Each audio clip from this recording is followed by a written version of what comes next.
Merci Nebozu Libakuya Kolanda Biso na Télénews RDC, chaîne de la liberté. Lelo Tokolobela spécialement marche à opposition politique en RDC, initialement prévue pour la date du samedi, hier 13 mai 2023 à Kinshasa. La marche de l'opposition politique a d'abord été reportée par le pouvoir de Félix Tshisekedi à travers Jean Tiningo Bilambaka à la date du 18 mai prochain, ce qui n'était pas de l'avis de secrétaires généraux qui ont pris part à une réunion préparative de la marche. Hier, ils avaient déclaré haut et fort que la marche allait se tenir pour la journée de demain dans tous ces itinéraires. Et bien aujourd'hui, les 4 leaders, je parle ici de Martin Fayoulou, de l'ECD, Moïse Katumbi d'Ensemble pour la République, d'Elysée Sanga d'Envol et Matata Pogno de LGD. Tous ensemble ont décidé de reporter la marche prévue pour le 13 à la date du 20 mai, c'est-à-dire samedi prochain. Des marches et Kozala, selon le leader, il y a opposition politique qui est en Nabiso. Na vidéo, il y a leader, moi extrait si ce sera possible. Mais entre-temps, nous recevons spécialement pour ces débriefs à chaud du report de la marche de Yambi Ponabino, maître Jonathan Ngwele Azali, président il y a l'Ingomba politique pour l'amour du Congo, PAC, Azali cadre de la coalition Lamuka, Azali opposant politique, juriste de formation et de profession. Voilà globalement ce qu'il est, analyste politique. Voilà, maître Jonathan, Mbote. Mbote Ndeko Patrick, Mbote na ba Congolais nyonso bazuli bakuto pe ningisa ko na biso na nzela ya Télénews. Mbote pe na grande équipe technique, Mbote na ba Congolais nyonso de partout bazali. Et c'est ngizanga na motema ya komona yo lisusu liboso ya micro na bilobeli pour to analyser, to réfléchir ekolo. Pambate mibu mine na ndambo eleki yango lelo. Ekolo tambolité. Ekolo tambolité. Ekolo tambolité pambate ba ba ko kamba lelo. Baza de pourvu na vision moko clair et adapté pour le développement ya mboka parce que le mboka eko tambola karaté pour muto akanisi eko tambola karaté pour muto hériter slogan ya bato eko tambola karaté pour muto a kumbinga mokonzi mais eko tambola parce que moto ambinga mokonzi wana non seulement yebaki ba réalité avant comme na bokonzi mais tant comme na bokonzi absaleli boanya na ye asaleli ba conseil ya malonga a tient un peu sur ba politique beaucoup public structuré et adapté pour être école na mise en pratique na yango ezo somi la politique publique na manzela infrastructure par exemple, la politique publique d'enseignement, la politique publique social, la politique publique d'emploi de manière à ce que nous sommes ceux qui sangani qui va appliquer yango bien na mbongo ba ko collecter pour na yango ou to bengi budget ba exécuter on peut la soulager moké ya misère na ye. Kitoro Marcas, merci beaucoup maître Jonathan. Lingomba na yo ya politique ezali malamu.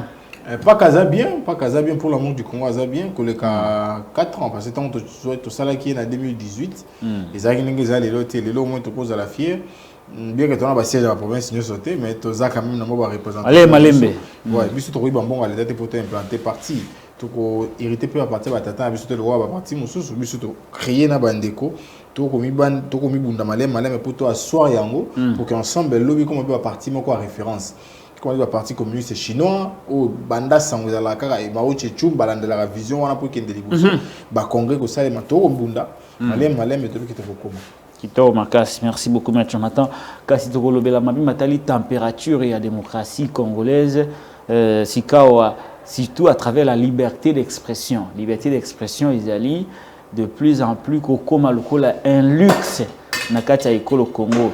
Ce qui est droit mais malheureusement et liberté d'expression yako comme quoi luxe nakati ekolo Congo boyebi tende komanix yenda bakanga ye na aner ti lelo aza vraiment musika na famille na ye ba réseau bakangila ye ebanité ndeko kabunda bakanga ye pe lisusu ba raison kaka ba opinion politique ba to kanga ndeko mususu ndeko kombo na ye ndeko lens azali cadre d'envol de monsieur Elysée Sanga. Je crois avant Bakangaye, un autre cadre d'envol dans les Kassai, tout simplement parce que l'opinion politique naïe ezali ko sepelisate ba iba ko kamba mboka.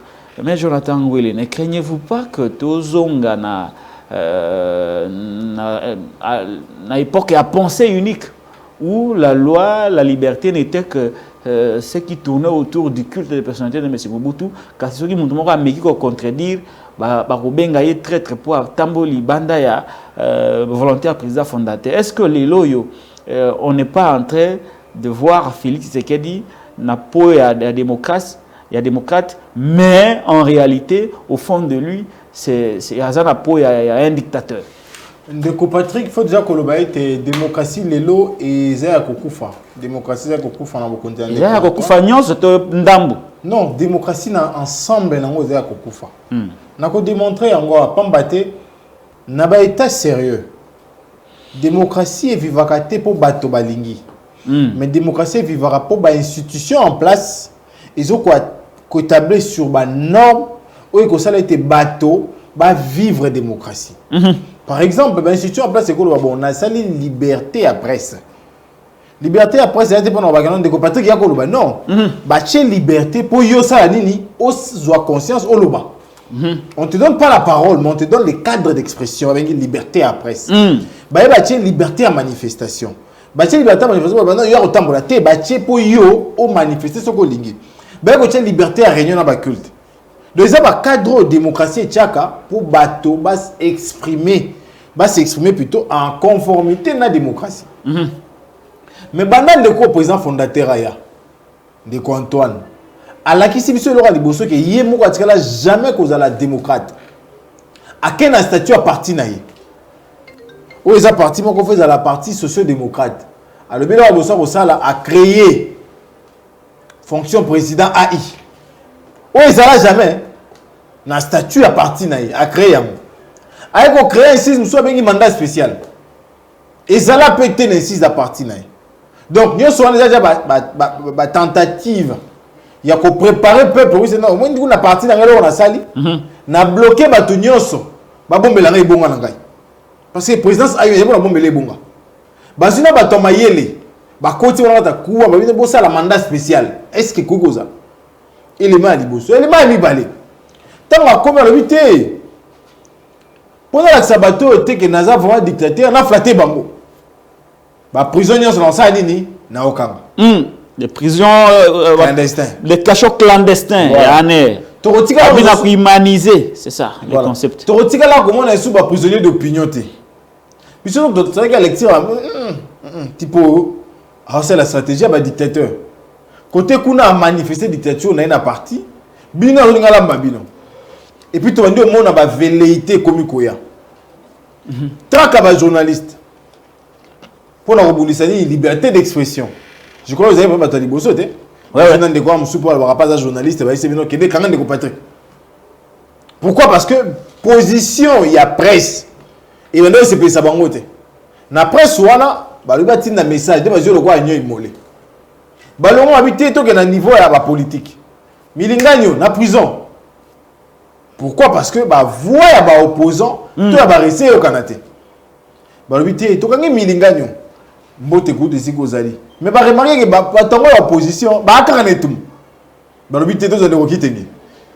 Après les élections de Kobouya, voilà. Parce que yo bazui de Kobouya. Na de ko so za pe na okatango tu la kana ndolo. Donc ba longo la presse te dissuader bango te intimider bango. Ba sauter ba la politique. Des places ba bandis ko manifester. Bazui Jimmy Kitenge, Bazui Kaboul, Bazui Ndala. Voilà. Pour la routine de vision de la maison, tu peux être bon mais quand tu es tozali. Je te dis non. Ceux qui coûtent ba dictateur ba dictateur. Tout est la bango. Bongo bino. Ba obouti ko ya boye kola. De tout ko continuer. Yango moni. Parce que de Komanix depuis le 28 janvier. Dans exactement 12 jours de Komanix, ça va totaliser 5 mois. Non, 4 mois. Maintenant, besoin 4 mois. Maintenant, 4 mois, on Jonathan à Koloba. Dans 4 mois, on a Daïla à Koloba. Dans 4 mois, on a Mamela à Koloba. Tout ça, là, ni pour tout le monde. Il y a besoin de Lens, les sous. De Lens. De Lens, docteur Lens. Monganga, je te dis Monganga. Asa docteur. Monganga, docteur.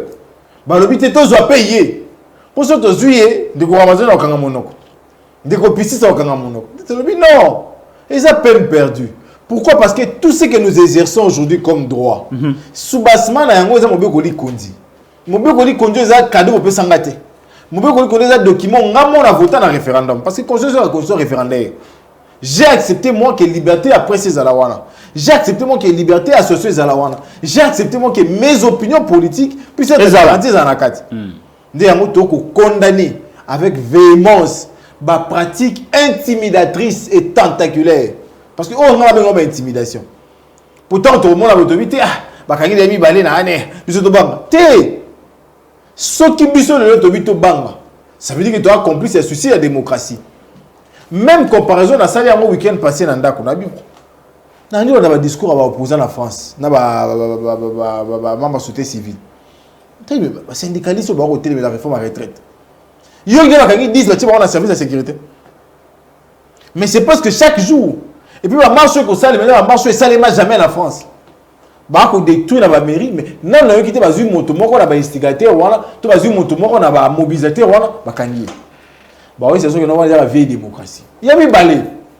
En pleine campagne présidentielle, combien de clashs directs de Macron a zuité? Que tu n'as pas madame, comment on l'appelle encore? Madame Marie Le Pen, que tu n'as pas Éric Zemmour, que tu as la démocratie, ils allaient le coup de mot. Non. Vous avez la main. Voilà. Na munoko. Na munoko. Il y a qu'à la politique publique na yo. Il y a qu'à la bilan na yo. Ngana ya na réflexion na ngai na analyser yango na yebiso oyo zali.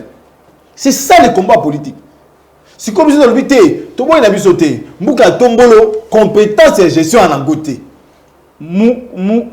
Kwa tombolo mbuka tombolo compétence et gestion azali na yangoté.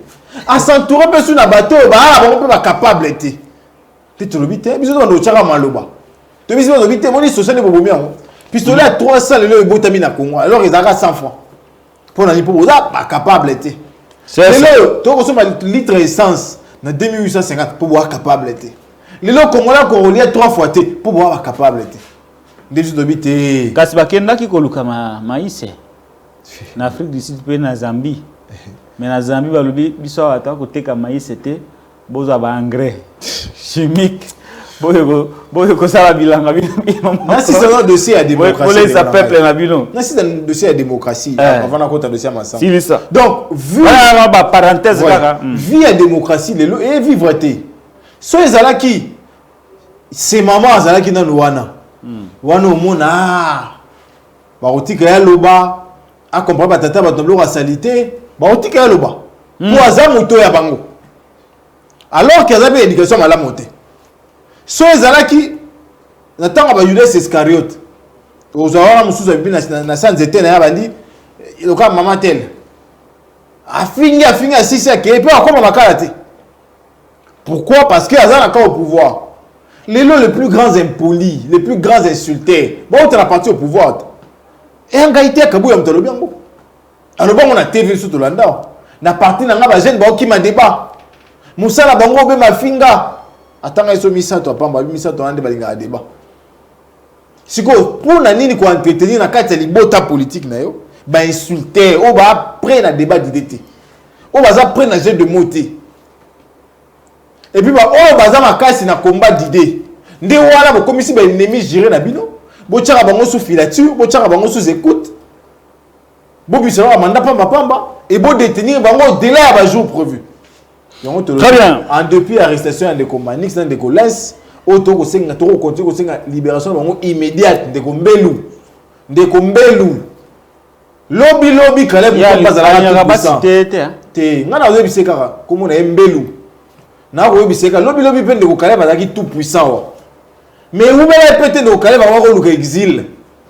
Akoma ka trouver na Congo yaye. De Kombelu to linga teza pe bongo pona yo.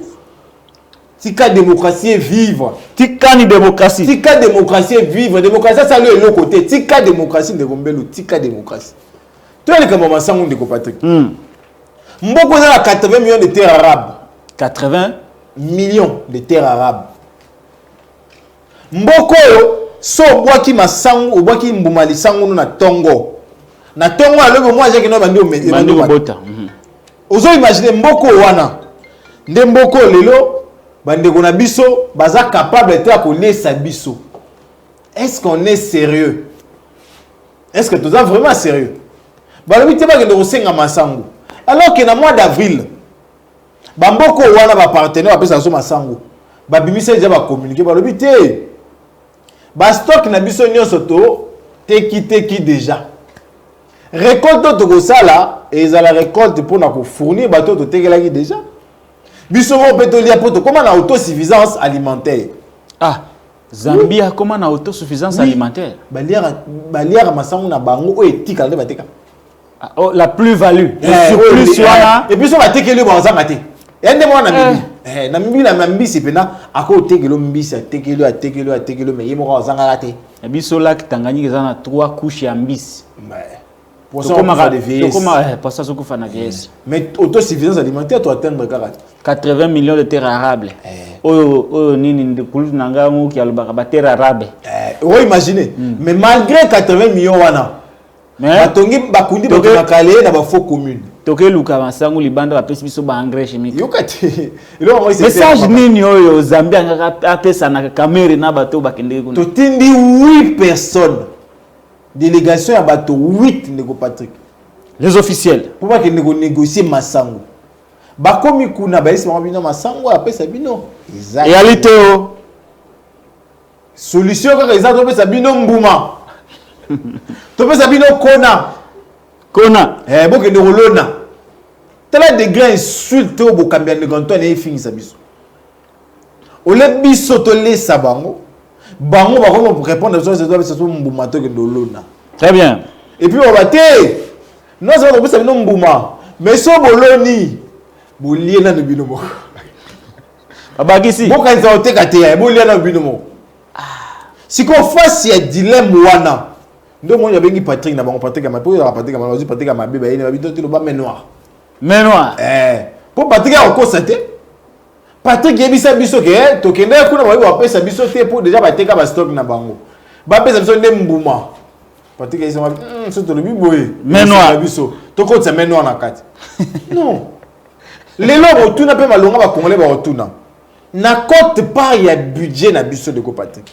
Tu sais combien pour le secteur il y a agriculture? Combien? Si on a une réunion sacrée, tout na bango. Pour la colonna, vous savez combien?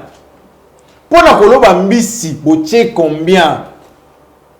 Pour la 4 il y a tout quoi en réalité, vous savez quand même bon pour l'agriculture. Tout le monde. Et puis deuxième question, troisième question. Tout na bango. Bilanga ya l'État. Obo kondiende ko Antoine Sali eza wapi. Po bilanga l'État moko ngana toyebi. Ezaka bukanga lonzo. Oyo koma no bilanga bangi. Ezanga ite, eza cheribo okende ya dos ndomba sina Élysée Tambo. Bon on tokende na rapport parlementaire. Ko banga noter le numérique et ça sur l'autre. Ngara noter. To pesa ba source. Jonathan ngai vraiment na banga numérique na bango wana. Donc réalité yango wana. Donc bilango l'État zaki nango to bino eza bilanga l'État. Elo wana ebiango na sina Mbappé ados ndomba sina kati ya chaîne oyo. Bilanga l'État. Alobela ngo yebi ezaka kaya bukanga lonzo wana. Alobana ngayo bio balubai baibisa yake no ba proche à Félix baluba ke bangi ezofuta mieux que masango. Masango voilà. Alors que le lot de ko Patrick tonne ya masango eza na $8,000. Tonne, je te dis 8,000. Alors que tonne moro à cuivre elle a 4,000. Tonne moro à l'os elle a $7,000. To pona nini? To pona nini? Tonne à banque ils ont donné $8,000. Vraiment. Ou préférez banguler le boumabato. Ou préférez coutuler le boumabato. Voilà. Donc réalité c'est que le lot to fingami makasi na bokonzo pambate volonté à peuple. Ils ont sous transcendé na ba acte de gouvernance. Très bien, maître Jonathan Ngwele tolobela mambi matali marche à opposition, j'ai été là-bas dans un lobby hôtel de ville, après les na point de presse, il y a 4 leaders et à opposition. Maître Jonathan vous expliquer biso les contours oyo et commis et meni biso à niveau que to à la surpris d'apprendre les lots que marche Nabino à lobby, ou il n'y a qu'à lobby, ils allaient reporter. Pourtant, les secrétaires généraux s'étaient déjà exprimés sur le maintien de la marche. Mais aujourd'hui, à la grande surprise de tout le monde, la marche a été repoussée pour la date de 20 mai. Il est vrai que Delis Sessang a expliqué la raison, mais je voudrais quand même éclairer, parce qu'il faut quand même éclairer, parce qu'il y a des choses peut-être parce que mais au moins quels sont les contours, pourquoi cette agitation autour de la marche à opposition jusqu'à ce que et comme les lobby kuna finalement le peuple ne comprend plus. Ndeko Patrick, Ndeko Antoine Aobanga. Antoine Aola la te banda déclaration Lubumbashi. Comment la bouta surtout qui? Citoyen Zola la te. Aola la te. Citoyen Mokambi. Citoyen Mokambi Zola la te. Bah ça va bien en tout cas, muté mané ko beta chaque jour. On t'a perdu na pour. Yo bien on est né Zola la te. Toi na ba tout toi na ba contact. Ah. Nazo ça yo. Sur les autres mikolo union sont comme bureau au-delà de 10 heures. Ah. Nazo ça yo. Akiti poa. Ayamba aka ba nanda ko boyi bisanga to sa ndenge poto contrecarrer bon. Poa pe kiti. Poa pe kiti. Peut-être ça c'est le régime. Bah souci, je te dis. Ils ont les comment bandeko bako sangana. Comment bako de la vie chère. Ah, ils ont les kelaye. Ils s'attendaient pas que biso toko dénicher que vie est chère. Tu connais autant la pour la vie chère. Ça ils s'attendaient pas à ça. En deux la moté. En deux la moté. Il y a bien que tu marché car rapport na ko c'est que non ou gagner ma ponomité, mais tu l'habité. Ah, de la marche sur la vérité des choses. Voilà. Peuple l'habité. Tu marché pour te bisoter Congo et peli moto bandoya. Vie komi ma beko le kabandoya. Parti na wana yo bobo mimboka. Tellement situation à vie à ba congolais. Congolais moko ta ko yebisa bino nazana facilité au futandako. Nana facilité tina bana kelasi, nana facilité olia. Bato nyonso vraiment tambolonga okanga. Tout le monde. Nous sommes comme nerveux. Mutu nyonso. Kanda. Pourquoi? Parce qu'il est pensif. Cerveau est tondi. Ce qu'on a besoin de content dans l'habité. Boutique vraiment marcher tes pardon. Aïe si on va bien raso kinani. Gobila. Mbaka. Aïe c'est pardon. Aidez-moi gérer batoana. Ils sont devenus ngobila to bingobila. Comment mutuana ko bando bimisa okaka mutu mo ayebi mibe côté. Pour tout bon, il a mis toi mon poto. Tout bon, il a mis toi gestionnaire à l'entreprise na yo. Mais oui, quand même, vous avez moins instruction mon que autant rapper. Ba manifestation publique de Congo bila. O mso les bureau te wayena autant comme on a été. Oh le ba na pouvoir ba no magana no ramboka. Mulumba. Oto. Je vais ngapo pecha poste. Mulumba. Il était il y a autant nga été. Mulumba. Mutamba mso ya populiste ba na mikolo ko moni na gracier. Je n'ai pas de réseaux sociaux. Imaginez, le ministère, mon bimba intérieur, c'est là TikTok. Ah, provincial. Ministère, mon bimba, c'est là TikTok. Est-ce que c'est la visibilité? Il y a des images à ville. C'est là, c'est là. Image à ville était comme attends, une usine. Oh, bah, ça, la boisson alcoolisée, sans respecter les normes. Des ouanos benga visibilité. Pour ôter la mission, ma bête. Lobby to luka ba produit na biso ekota na certification ISO. C'est bo tableau bo sala ba tukuna. Bo tableau bo le sala ba. Ah on dit maté. Bon on dit maté. Ndé kwa na bioté vous permettre ngai les choses sécuritaires na mabino j'ai dit. Ni na kata salle. Ba tunie motuna. Ba binde ko ngobila.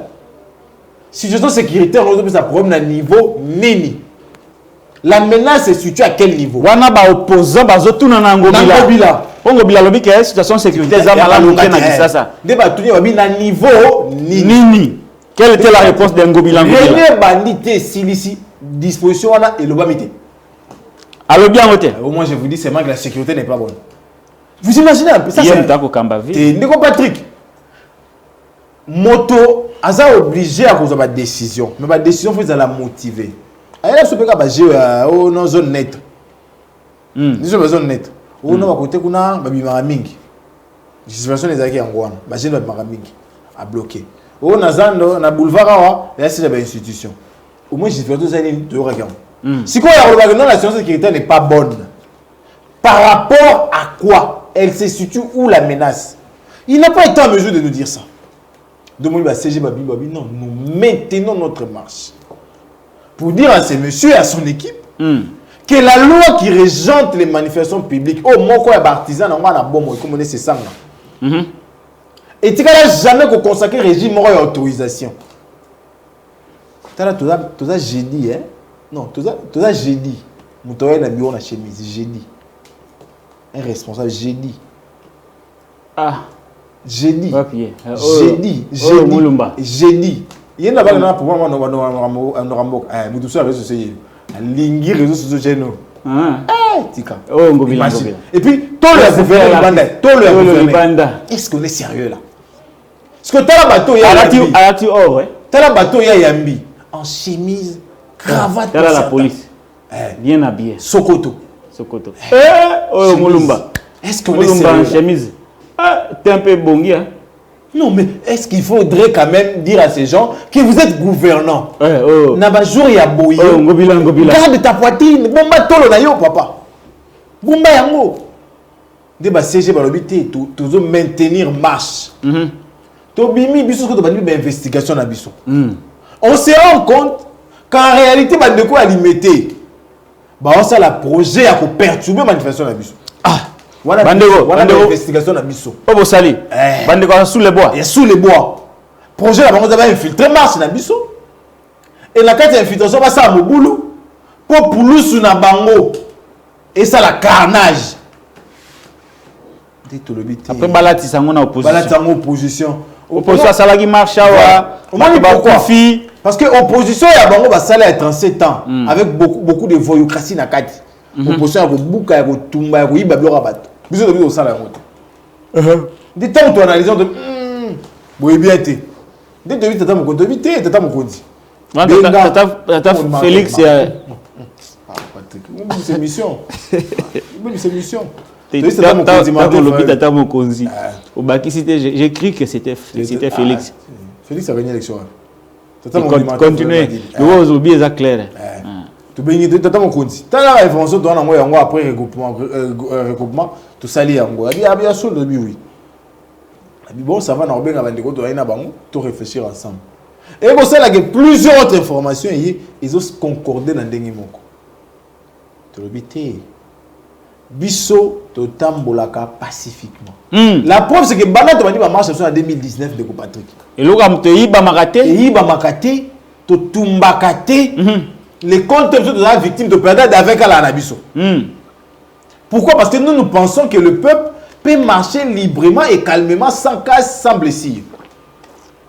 Tant que c'est dit, bon, c'est vrai, hein? Tu vas dire qu'on analyse. On va marcher à côté de Malonda. J'ai Coco. Aïssa, maman va subir la photo. Il y a mon tour. Et oui, imagine. Ah, bah, subir la photo. Je comprends la tinabi. Subir là. Ajoute la photo à Tchédé. Il est le vice-gouverneur. Et puis après, voilà, bandeko belé pa Poulou sur babunga. La marche na bango de l'habité. Ba luka marche nini ekokana marche na bango. Pourquoi non? Ceux qui biso dege salé maka bango pe. Non non, tout à mon conduit. Il faut revoir ça. To bani so ko se projeter na proposition on va passer biso. Ba le 8 marcher le 18. Le 17 est déjà férié. Congolais aux journée mon bimananda ko à chemin impayé pour chemin payé dans la sous Mboro. Vendre et j'ai dit le 18 toi là, faut que ça nini à que nous débrouiller qui cherche. Tu sais le mieux tu que marche le 18. Non non. Piège, ils a piège mususu. Et puis ils a tentative de démobilisation pour Nabiso. Parce que c'est un jour ouvrable, bah doit qu'il va comme donc il va coup de main. Tout le temps mon condité, tout zongara na samedi. Tout zongara samedi le 20. D'ailleurs, le moni, bah, kondi ba sangani, bah, oui, tu marcher le 20. Bah, tatani ba mamu, bah, ndeko na nga ya Kinshasa, bah, ndeko na nga ya Congo central, ya Kwilu, ya Équateur. Tu bateli ba bomoi. Ndeko pati to lingate lobby, bisoto me ma poids. Ya makila ya ba Congolais. To lito me ma poids, ya ko tombo la Congo. Poids ya ko sala pour que Congo le bezala bien. Mais pour que yo bato bakufa ki yo tozali na ba ville morte yo tozali na deuil national bien ngoté tamba te bobangi ndeko Antoine Lelo et côté na logique il y a ba dérapage ébélé et on va comptabiliser beaucoup de dérapages ici. Alors, Maître Jonathan Ngwele, ce qui samedi wana gentiment le bic il n'a pas été à mesure de maîtriser la situation sécuritaire dans Katia Ngumba Kinshasa et Kalobinabino. En tout cas, Bopi Sanga se suit une semaine, toutes 2 semaines. Bon, on dit Malisou collaborer. En tout cas, une semaine au Topesio. Et Zébélé? Ils n'ont pas eu de Antoine. Il y a 4 jours. Ils n'ont pas eu de Antoine. Après, il y a Antoine. Est-ce que Félix a vraiment l'état de revenir en Gobila pour reporter marche? Patrick, ils ont le look mon côté opposition et opposé de ça les Massanga Iba. L'arrestation de Manik, c'est Antoine. L'arrestation de Lens, c'est Antoine. L'arrestation de Milingano, c'est Antoine. L'arrestation de Nala, de Kabound, c'est Antoine. Il coordonne tout ce qui a trait aux opposants et à la classe politique de l'opposition. Tout, je te dis, tout. Il suit de près tout. Vérifiez ta image la semaine passée, la semaine. Ah, Kokonda. Bon, c'est dans le bagnon soir. Quelque part, il me demande, ah, marche chez eux à ma baie. Tiens, on va banderole, on va panneau. Ah, voilà Félix Azoloba na mutumoko. Marche chez eux à ma baie. Il faudrait que bah marcher. Ah, il dit ça comme ça. Mais est-ce que le fait que marche va reporter, est-ce qu'il faut jouer sur la psychologie à Baimboka par rapport à la mobilisation des alaki makas? Est-ce que vous pensez que ne pensez-vous pas que Maître Jonathan que report et vous risquez que vous en avez des conséquences sur la mobilisation? Ndeko Patrick, pour la mobilisation et Zaka Kamakasi. Et vous l'avez mis ça batouté? Ndeko Patrick, pour une première fois, dans l'équipe na marché à Selembao. Na otambola. Ba maman azo sanga Ndeko Jonathan. Toyo ki lo mbaka sali. Mais attends, mais le 20 décembre 2023. Biso to après. Ba biso ngana banzungo ba komi. Antoine dégage. Vie chère. Donc les Congolais restent déterminés. Marche quel que soit le temps. Mito ba mythe ya plein à Kinshasa. Et quoi il y a les ventes. Et vous les gagnez ça que? De Patrick. Et vous les meeting gagnez ça que? Quand 10 000 francs. Pas de bail qui quand même. Quand 10 000 francs. Marie Batia qui stade avant. Tu comptes 10 000 francs de Patrick. Il y a des jours qui marchent sur le monde. L'opposition a mobilisé mieux que l'Union sacrée. De Patrick. Bissomora Pamba na la Mouka. Combien de plaintes au salaire? La Mouka Kaka. Combien de plaintes au salaire? Na qui n'est plus le bandamboka? Kaka na tata Mokodi Martin. Si vous lelo, tu es un des grands leaders du pays. Il faut le bayango parce que na okata mo bazana ba député belé déjà. Et puis na kina appel national ba député belé de comme Moïse Katou. Tu es un des grands leaders. Matata Paul. Tu es un des grands leaders de l'ICE Sanga, papa. On a bien Tembeza. Bah, petit leader, on était Fachime. Ah, on va dire Fachi. Mais parmi les raisons, on a évoqué la raison sécuritaire. Mais raison sécuritaire ou sécurité zate. Non, mais 4 jours. Mais raison, c'est Zalaki que non, Jeko Beya, Nali Sanga Bonganga. La marche dans Bangolobi et Gentini a eu peur de cet affrontement entre les militants de l'Isanga Bonganga, de Jeko Beya et ceux de l'opposition politique. L'Isanga Bonganga, c'est qui? C'est qui l'Isanga Bonganga? C'est le même Isanga Bonganga qui n'est pas constant dans la politique de Bétézonnaire. Quand il y a on doit avoir ça. Vieux ça. Bon, on va voir les ridicules ne tue pas. Ça va. Et Koulou ça pas maillé sur mes maillés on a chemin de la croix. Et Koulou c'est mes maillés. Bonito Bagnos. Et ça il va marcher pardon pour bien mutuka. Même pas 3 mètres bien mutuka. Via ça marche. OK. Deuxièmement, c'est qui encore CBA? Aza n'a que dirigé structure moko ils ont porté combo ya Fachi Béton. ba structure Azamta IDPS. Amta IDPS. Yende mukozanolo banaye ndeko zovimbisa libumuboye na mbongo na pesa kayo yeba ke kabuya ndemo konzina bino. Je crois que zalaka yi. C'est celui qui a été arrêté une fois na Congo abakanga pour ba trouble boy. Bon na éviter. Je crois que c'est celui qui était na éviter. So ezayi. Mais bref, Azamta IDPS. Non mais est-ce que c'est parti là est modèle? Est-ce que c'est parti là est modèle? Voilà deuxième raison, j'attends pesa. Il y a un autre batté. Si qu'on les le au rassemblement il y a 4 leaders avec la population. Au Tchabaran l'affrontement. Là ba militant, militant ba pire petit elle sanga bonganga. Bazana nous combien? Na ba man oui. Je me dis la politique est théâtralisée. Non. La théâtralisation de la politique congolaise. Nous n'avons plus de repères. Alors, troisième raison, M. Jonathan Goulet, il a lobby, non mais écoutez, les FARDC vont s'entraîner na Katiakin. Alors, je ne voudrais pas qu'il y ait un entraînement de FARDC, on a la perturber.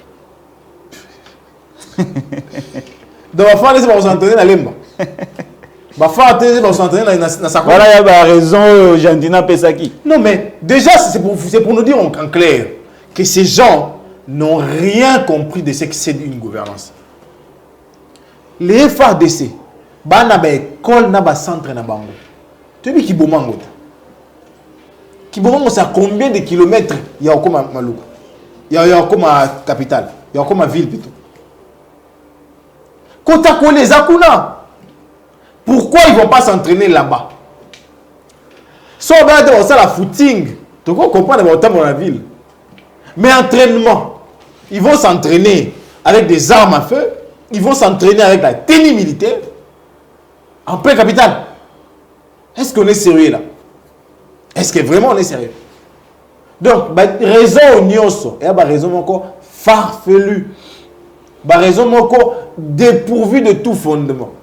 Tu le veux voir avec un noté, oh monsieur Nani, oh monsieur, oh Solé, après la marche. Oh après ce, oh Guillet à la marche. C'est fait ça la réalité. Et on va commencer à se jouer de toute une population parce que les individus égarés qui n'ont rien à faire, qui sont à la recherche des stratégies pour demander de l'argent, alors que nous plaidons la cause de notre population. Il ne faudrait pas continuer à se moquer de nous comme ça. Donc monsieur de lobby, ça ne tiendra pas. Oui. Pour une fois, parce que tu comprends les plans à Bango, il y a recommencé la carnage. Il y a la population pour aller en opposition, la résistance. Nous acceptons de partir à une semaine. Très bien. Alors, le dernier message par rapport à la marche. Message ni nous relancer dans la population. Oh, Basila qui marche à lobby. Mais à la grande surprise, il va apprendre que marche le 20 mai prochain, samedi. Petit message na Imboka au Bakolanda par rapport à la mobilisation basala nini. En tout cas, mobilisation continue kozala. Déjà ngamoko nazo continuer parce que l'mobilisation na carnaval.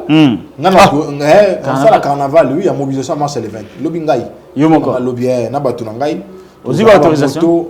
Obi. Aussi ba autorisation. Na besoin d'autorisation. Pour na yima mo na inde mibio etambola. Très bien. Ozamu tabibeko. Na Zélande kaka. Moto wana wa sala erreur be ngande ozonta yaka. Comme ça on l'accès que na quand même tabibeko. Na yebi moi moke mibeko. De lobby ngana ça carnaval. Na otambola pour la mobilisation. Pour na réussir à congolais était to poussinde kaka mokolo. Mais moral, to pe mental ya marche wana. La misère continue, nous allons marcher contre la vie chère. L'insécurité devient de plus en plus grandissante. Nous allons marcher contre l'insécurité. Et ces processus électoraux chaotiques, nous allons encore marcher pour ça. Donc, nous serons là nombreux. En tout cas, batatana ba maman, bande konangai, to garder mental au terrain na lobby le 20. Bisonnion son balabala et le mona ba leader na biso to kotambola pour nous sande ko Antoine ko bangate za mobali kanga motema. So ta soenge matalia mungwa pour eze bandeli et vous allez ébeler ya bon. Très bien, vraiment, on est Tokomi na Souka. Il y a une émission Mkoula Lelo, mais Tika Tena posé aux questions. Il y a Souka parce que je voudrais aussi vous faire parler, vous attendre par rapport à la situation à Est. Nous sommes conscients de la drame Yokomi pour nous à Calais. Et c'est qu'on a perdu beaucoup de nos compatriotes. À peu près, les bilans officiels tourne autour, il y a 500 quelques personnes au Bakoufi. Dans le drame, il y a inondation.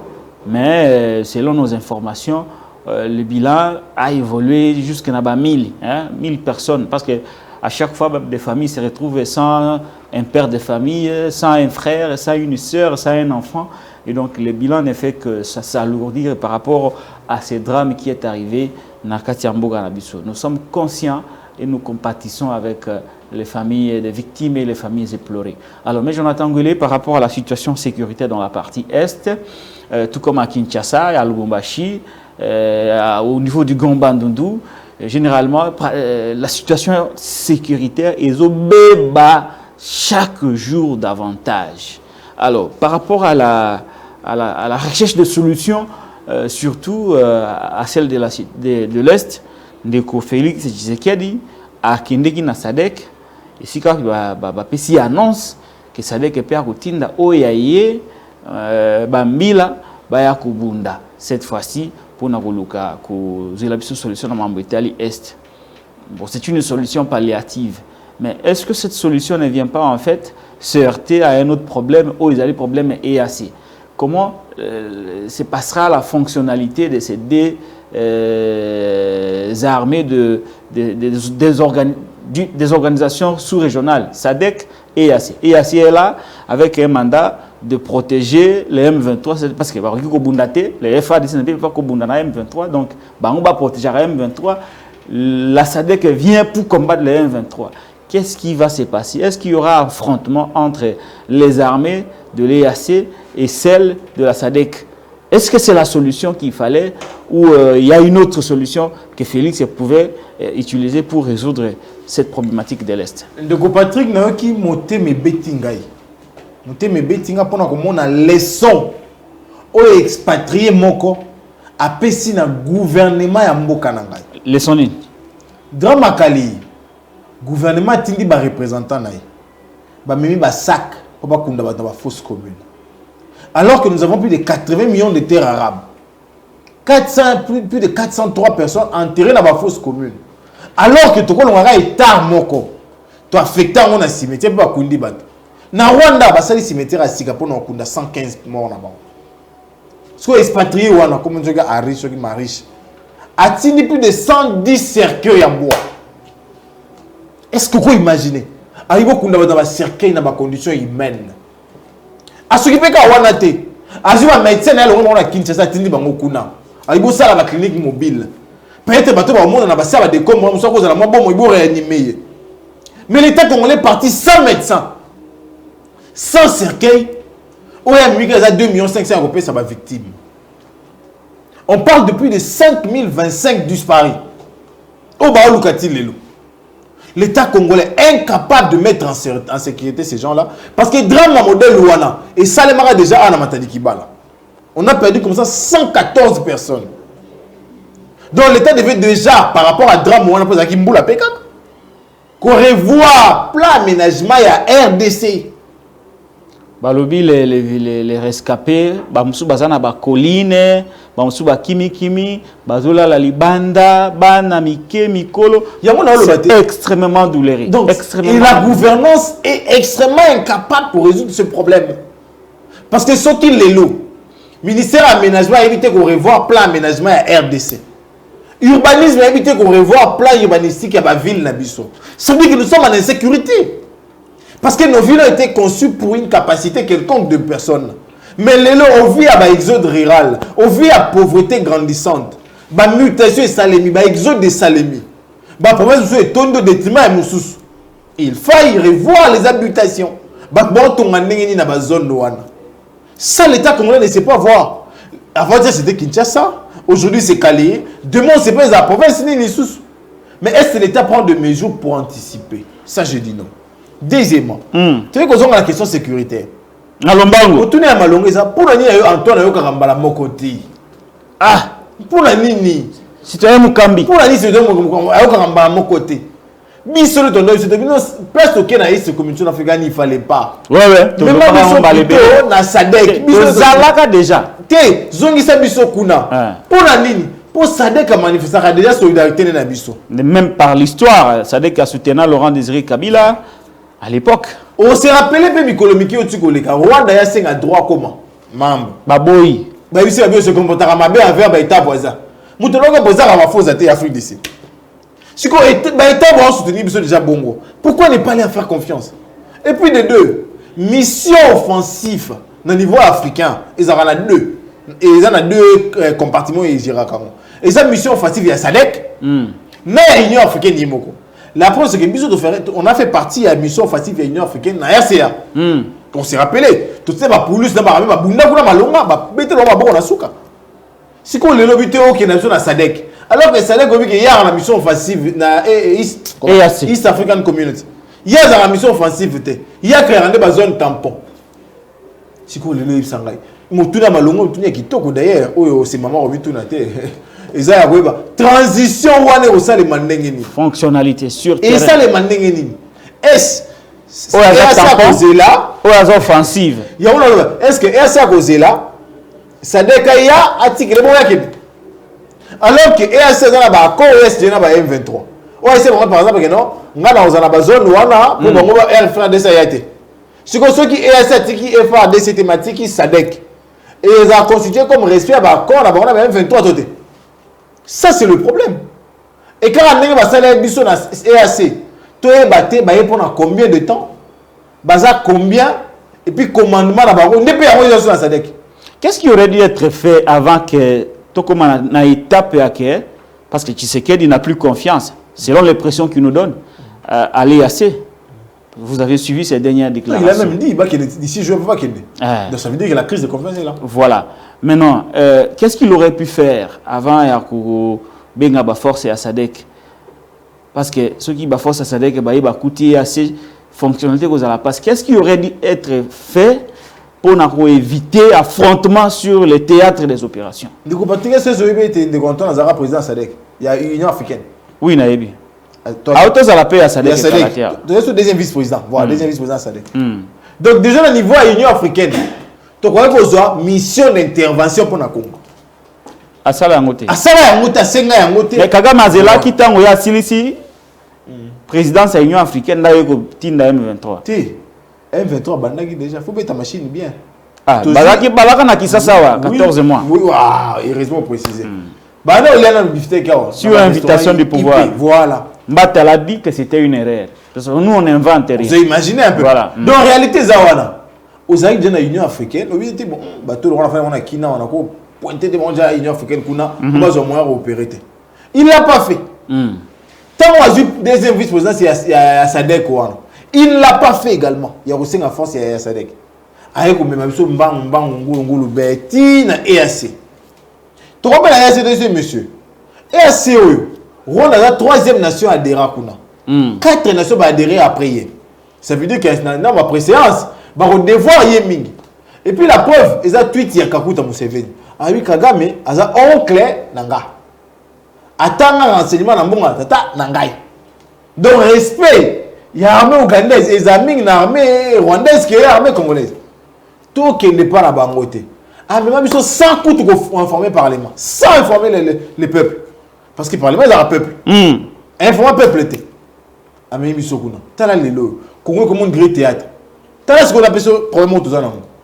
Nakata EAC, ils ont l'armée, ils ont déjà na MONUSCO. Notamment les Tanzaniens. Ils ont déjà la force à MONUSCO. Ils ont EAC. Ils ont sous na SADC. Pour ébeler parmi les 7 États, ils ont na SADC. Donc on aura peut-être 3 nations qui ont intervenu au Congo dans 3 missions différentes. Est-ce que toi sérieux? Est-ce que vraiment toi sérieux? Donc bon, c'est comme on démarre boulevard. Oui, mais par rapport maintenant, qu'est-ce qui va se passer? Parce qu'il y a le lobby, il faut pas kende. Il y a moi, on démarre boulevard. Mais il y a quand même le courage à le baquer. Non, et assez à kende.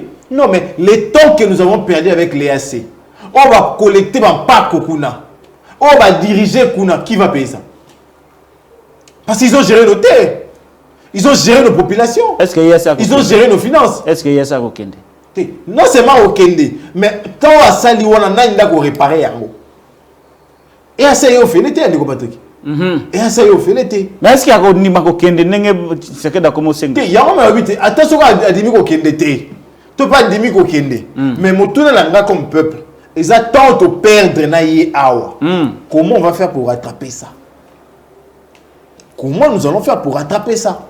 Regardons et ceux qui te rattrapent en côté, bah conséquence c'est que vous allez nini. Ceux qui est à sa bonne humiliation wana. C'est la humiliation. Ouais. Ceux qui ont bonne humiliation wana. Quelles sont les conséquences où ils vont subsister après? Il y aura un affrontement entre la SADC et l'EAC sur terrain. Voilà. Et affrontement avant sur le terrain aux victimes. Il y a un tuna qui met Jonathan et c'est là il fallait que le président Tshisekedi fasse quoi avant d'inviter une autre force étrangère. Il devait d'abord répondre aux questions. Ils sont là pour combien de temps? Quelle est leur mission? C'est en fait ça la réalité. Mission de qui? De l'EAC. De l'EAC. Parce que question de donner un kabouya, oui, sauter. Pour mission, on doit créer un tampon à bien monter.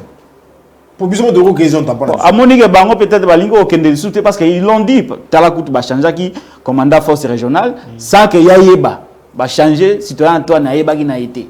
Il est surpris comme moi sur les réseaux sociaux de voir que va changer commandant force régionale na oyazoya na mboka na ye Yayeba qui n'a été. Est-ce qu'il y a une information?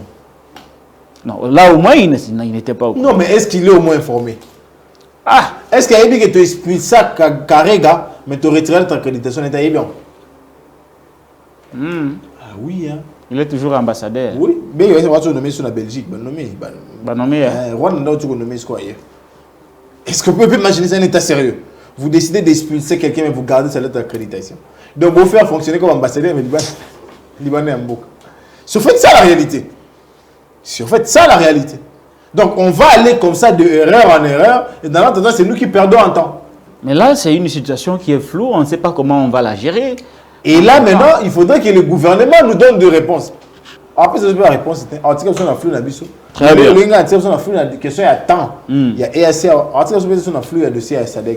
Merci beaucoup, Maître Jonathan Ngoyle Mbokekeia. C'est une émission. Papa, est-ce que vous n'avez pas de gérer un ah, comme Toko. Kichanga, la localité à Kichanga kuna. Barumangabu, Banini. Ah, Momi Kenyo. Amaboka Barwandais, Naba Ougandais. Il faut tout récupérer. Bah, on a vu un témoignage. Papa, c'est que il faut tout récupérer. Et je crois qu'on va tout faire. Mais Félix Azana, non? Est-ce qu'on a combien de mois? 6 mois. Est-ce qu'on a 6 mois? Est-ce qu'on a 6 mois? Est-ce qu'on a 6 mois? À quoi Kendete ou à quoi Kendete? Félix, ok. Je vais bien monter. Ok. Ok. Non, mais l'ordre de la nature, j'ai pas d'accord. Ok. 6 mois. Deuxième mandat, ils étaient. Ah, pas ça, non. Pas ça, non. Très bien. Il y a les boussons qui pour les bouilles. Bon, ben là, ça, non. Dans une image, on a diffusé dans live tout à l'heure, à 18h30. Il y a Nzela, il y a Kananga Mbujimai. Kalama Mbuji. Totalement impraticable. Ndekwazo bana Chiluba. Abimboka ya Félix Tshisekedi na ko diffuser ngo awa nanko. Bogotala yango. Quelqu'un qui est incapable de construire chez lui, chez eux, ne le fera pas chez vous. Mutabi otonge pa na bangote. Nzimwa Nzela wana kaka. Près de moins de 300 km. Moins de 300. Bah, il y a un terre battu. Et puis après, Mboula, ce que Mimi n'a osé. Et comme ils sont, on a diffusé l'image dans live il y a tout à l'heure. Puis on a retourné. Est-ce que souci attend un beau canal au bon papa? Est-ce que y a un luxe na luxe a comme dans le bourgeoisie comprador wana. À cause de 4x4 naie na bambula wana alongwe mbujima itika nanga na mutuka. Ce qui y a kozwa yango te est-ce que bandeko o ba kozwa nzela wana baza banyama bato wana baza différent na ye na nini bon na ko diffuser image en chaîne oyo to kolandela makambo wana ba détail nde elengi makambo evandaka na ba détail des petits détails là quand on vous montre ces détails là ils ont démontré que pouvoir les alliés un pouvoir nul pouvoir moko ya chanana et monsieur Sile Monsieur Sile. Maître Jonathan, merci beaucoup d'avoir répondu à mon invitation. Nazio d'arrache-pied. Et puis voilà, rendez-vous la semaine prochaine. En tout cas, Nasi Nazongi Mobimba. Très bien. Voilà, mais Jonathan William Moulet. En fait, c'est bien. Il fait déjà bien. Voilà. En Istanbul, hein? Très bien. Ok, ça va.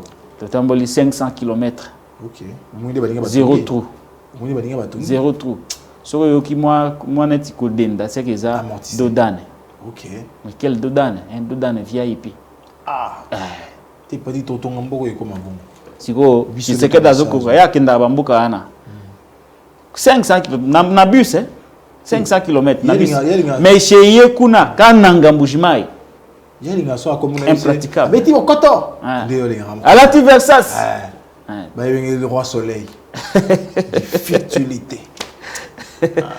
Et M. Sili, merci beaucoup à Derrick Lunkeba qui l'a réalisé. Abonnez-vous à la Télé News RDC, chaîne de la liberté.